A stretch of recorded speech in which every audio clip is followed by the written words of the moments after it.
And if we don't take care of each other financially, how are we going to prosper? How are we going to fix the issues in the world? We can't.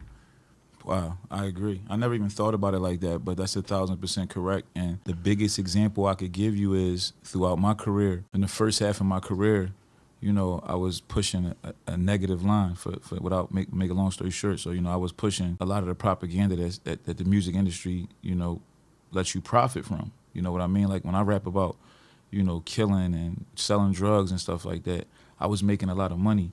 And when I decided to change my narrative and to change my lifestyle, I tell people all the time, like when people say, is he doing the Muslim thing for clout? I said, I took a crazy pay cut to do this. I took a crazy, like I lost deal. I didn't gain more deals in that world.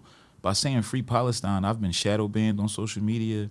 You know, I've lost numerous deals. I've lost friends. I've lost businesses just from my stance religiously and politically. So I'm always offended when people, you know, even insinuate anything that I'm doing Islamically is for some type of edge. I do believe when you have a law on your side, you always have the advantage. And my religion teaches me that if a law takes something from you, he'll replace it with something the same or better. So even though I took a financial cut, the peace and the love that I get, it might sound crazy or cliche, but I'd rather have that than when I had the money and I had, you know, and not to say I don't have money now, but I don't have as near as much money as I had when I sold drugs or when I was doing what they call gangster rap. You know, I took a big pay cut. Did you end up embracing Islam? So you were not born a Muslim. Oh, I was born a Muslim. You were born a Muslim. So I love that question. So start me. Here's what I want to do. My audience knows I always like to go back to the beginning. So basically, Right. Where did your life start? What was it like growing up, and and then how do you have this spiritual journey where you end up being a Muslim and make that more of a priority in your life than anything else? Well, one thing I like to say, because a question that all black Muslims get is, when did you become Muslim? They like to say, well, when did you convert? One thing I always say is I like to say revert, because I believe everybody is born Muslim. I truly believe that.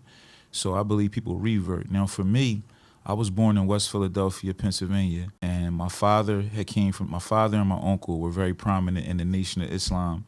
And then through the years, like when I was very, very young, my father had reverted to what some people call Sunni Islam, traditional Islam, or Orthodox Islam. So with that being said, and then I had a mother. My mother, in the first half of my life, you know, she wasn't with my father. So my mother, in her journey, my mother went from being a lady that was strong in the church to then my mother reverted back to Islam. So Islam has always been prevalent in my life, in my family, in my neighborhood.